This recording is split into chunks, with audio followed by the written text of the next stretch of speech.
Do what thou wilt shall be the whole of the law. Welcome back to my channel and to the new Ion Agora series. So today's topic is magic for resistance. That is, if you can use magic to protect yourself from your enemies, either real or perceived, and maybe if you can use magic to achieve success in political aims, if we can tackle social issues with magic. If you just found my channel, you might ask yourself, who is this person? Why is this person even qualified to talk about these things? And the reason is that I've been involved in magic, the occult, esotericism, thelema for the best part of my life. I wrote several books on the subject. I've been teaching the subject online since I kind of came out of the broom closet in 2018. Not that I was hidden in my practice before. I've always been quite out and proud. But it's more that in 2018, a series of circumstances led me to resign very publicly and very vocally from one of the organizations and magical orders I was a member of, that is Ordo Templarientis. And one thing led into another. Then came the pandemic, and out of a sudden, I was an author, I was a writer, I was a magical teacher online. So I would say I have some experience, maybe more than just some experience, both theoretical and practical. And even more so, I have been heavily involved in the occult community for my entire life, and especially in the last decade when the online community blossomed and became, in many ways, so mainstream. Or maybe I should say that the mainstream became aware of the occult community. And that is because out of sudden, through social media, we were able to share our practices to the wider world. And the wider world was very interested. This is the reason why you are watching this video right now. And that has been both a blessing and a curse, I would say, like most things in life are. I would say that in order to zone in on the topic of this video, we must revisit, really, like the last decade of this magic as activism. And we need to ask a very hard question. And it is, what is it actually works, magic-wise, when the temperature rises? In my previous video, someone asked me, is this magic only a sort of psychology? Is it just self-help? That was the tone of the comment. I'm going to put the comment on screen. And of course, in that video, I was trying to tell you what magic can actually do for you. But I realized that I should have really prefaced that video by saying that that is what magic can do for you if you are a complete beginner. Magic can do a lot more for you than just help you weather the storms of life. In many ways, being able to synthesize your magical practice into magic for resistance when the temperature rises is exactly an extension of using these practices to weather the storms of life. So now that we set up a little bit the backdrop of this video, maybe let's look again at the last decade. And if you're completely new to this, it might be what I'm going to tell you might surprise you, might find you, almost shocked. But if you've been involved in the online community, you will maybe laugh and smile at some of the events. Like, for instance, one of the main vectors of this explosion of interest for magic and the occult was TikTok, and especially WitchTok. And you might remember when all those videos were going completely viral around 5 years ago in 2020, at the onset and during the first months of the pandemic, pretty much where everybody was, at home, bored, and they needed to be entertained in any way. Well, you had WitchTok's viral stunts like, hexing the moon or hexing the fae. There was something like hexing Allah or something like that, like completely incredible, outlandish claims that led to nothing. It was really nothing but, there were memes, right? And that was perfect because it fed, the mainstream outlets' need for memes, need for cheap and quick stories. But the problem is that a lot of those memes ended up, putting magic as a hoax, a rumor, rather than true praxis. And so in many ways, the final result was noise and not leverage of any kind. Still, it put this idea of magic for resistance on the blackboard, and more people started to look at it as a way to possibly do something in the world, right? because you can use it to do something in the world. Some years before, I would argue, around 2016, I think it was 2017, yes, very famous singer Lana Del Rey posted very publicly that she was using magic, or maybe witchcraft, that's what she told, I think, to curse Donald Trump. And of course, we are now in the first Trump administration, so it is 2017, I'm pretty sure. There was a Vanity Fair article that came out. I'm going to put it on screen. And behind, Lana Del Rey, there was, in fact, the work of a magician, of an author called Michael M. Hughes, which just released a book titled Magic for Resistance. And inside this book, a new edition had just been published, there was a series of practices to bind Trump.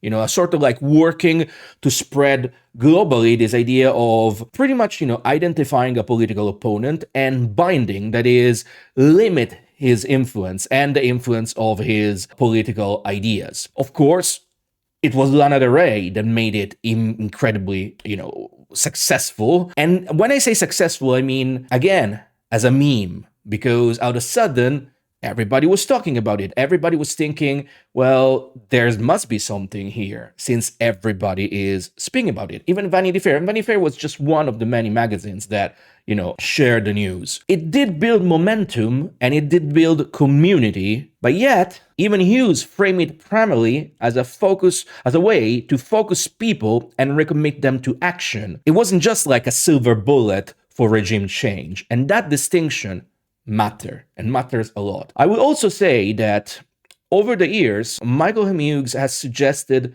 other sort of political activism via magic. Famously, at the onset of the invasion of Ukraine by Russia, he created a new magical operation to bind Putin this time. And the point I'm making is that if we look at the world around us, there's very little evidence that either magical operations generated any real success.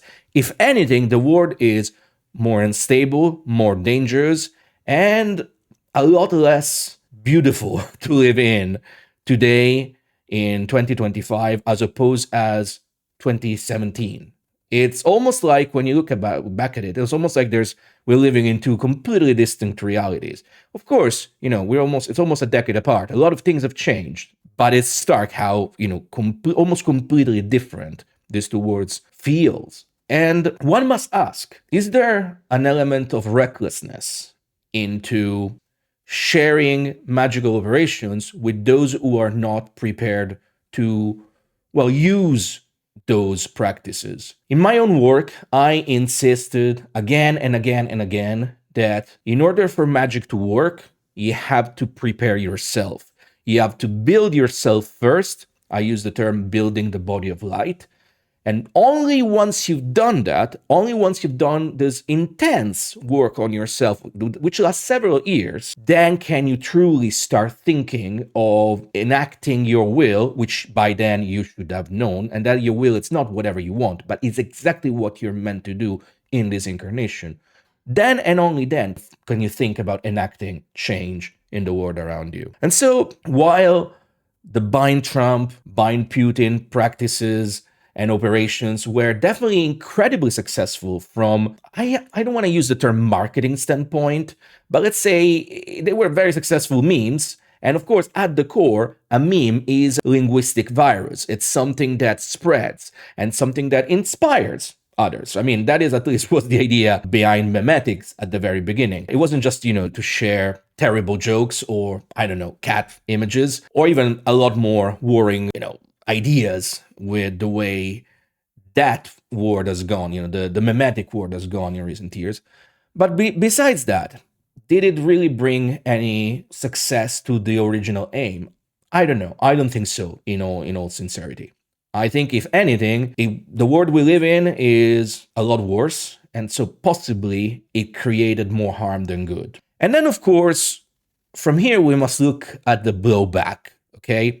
And I'm talking about something that happened very recently. I'm recording this video in early October 2025, and only a few weeks ago, the world recoiled with horror at the assassination of Charlie Kirk. Charlie Kirk, somebody who's, was a white nationalist, a Christian fundamentalist, someone who was a terrible person by all means, but it was definitely not someone who should have had the end he had. Okay. And the problem is that few days before his death, the feminist magazine Jezebel pulled a satirical piece about buying courses on Etsy, and then pretty much a few days later, this happened. And of course, I mentioned that the article eventually was pulled. You can see it on screen. It's not online anymore. But the problem is that even after, the editor's note condemning violence, it became a catalyst for this renewed satanic panic rhetoric that we are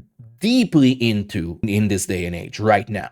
Okay, this was the perfect storm, to be seized upon by the right, the reactionaries, and then fed a moral panic cycles that harms pagans and occultists as a whole. Public spectacle gives your opponent exactly the frame they want. And that is exactly the opposite of what a successful magical operation should act. There's something else to say, and if we widen the lens of the current atmosphere of spiritualized politics, then we have some Christian media figures and communities fold UFO and UAP talk into an end times, war in heaven kind of storylines. The most famous of them all, I would say, is Diana Pazulka or Peter Thiel. They are using this very us versus them, where us is the good Christians on the side of the angels, and them is everybody else, including us, like me and you, pretty much, who are watching this video. I think if you're watching this video, I think you're on the same side. But then again, I don't think their side. We're just humanity, really. But that framing doesn't nothing else but pouring accelerant on occult word fantasies and makes nuanced practice a lot harder to defend in public. I never thought I would get to the point where I would start getting all the negative comments, the Christian fundamentalist comments that I'm getting right now. And I find this very, very curious because in our corner of the world, in the occult scene, a lot of this reactionary thinking is taking hold. Because the truth of the matter, and maybe this is something from a future video, is that a lot of the ideas that are behind ceremonial magic especially come from a right-wing, conservative, reactionary frame of mind. And I find it interesting and quite problematic that a lot of the people in my world, in your world, are actually starting to lean in that direction. I won't name names, but we had a prominent occultist, older person, in his late 50s, early 60s, that has recently wrote a blog about how he's very worried that out of sudden, after, witches and pagans and Satanists spent all the last 40 years since the first satanic panic to convince everybody that they are harmless. The rhetoric in this article by this guy is that, well, they're finally showing their true faces. And I'm thinking, my friend, you are on the same side as me. Of course, our politics couldn't be further, but when they, the good guys come and put me to the wall, you're gonna be next, because you too are pretty much a heretic. And that is really worrying to me. So what can we do? What is the conclusion to this? I think that if our goal is to use magic for resistance to enact change in the wider world, first of all, we have to get to know ourselves. And that is really something that if you start today, it's going to take you years. I have some training, and the training is around 1 year to just get started and have solid foundations. And you can find it in my book, you can find it in my courses. But the point is, your mileage may vary. Right? As I said in my previous video, there is an element of talent that counts with this, exactly like playing guitar. Some of us are naturally talented at music, some of us are not. You can still learn it though. But what I think is that going forward, capitalize on the fourth power of the Sphinx. Silence will be what is more effective than anything else. This doesn't mean, disappearing from the public eye, but it means that when we are trying to focus our magical practice for something as important as resistance against the fascist government, resistance against all the culture wars that are, tossed upon us to keep us divided, because at the core, the problem is financial, as again, I mentioned this in one of my previous videos. The core of all our current ailments in our society is the fact that there is a caste of robber barons, exactly like it was in the 1800s, exactly as it was in the Industrial Revolution, that is doing all they can to keep us divided and keep us poor. So maybe the next magical operation shouldn't be about, I don't know, bind Peter Thiel, bind Elon Musk. It should be about creating networks of real practitioners that know what to do and know how to do it in silence. And that's about it for this video. Thank you for listening. Do what the will shall be the whole of the law. Love is the law. Love on the will.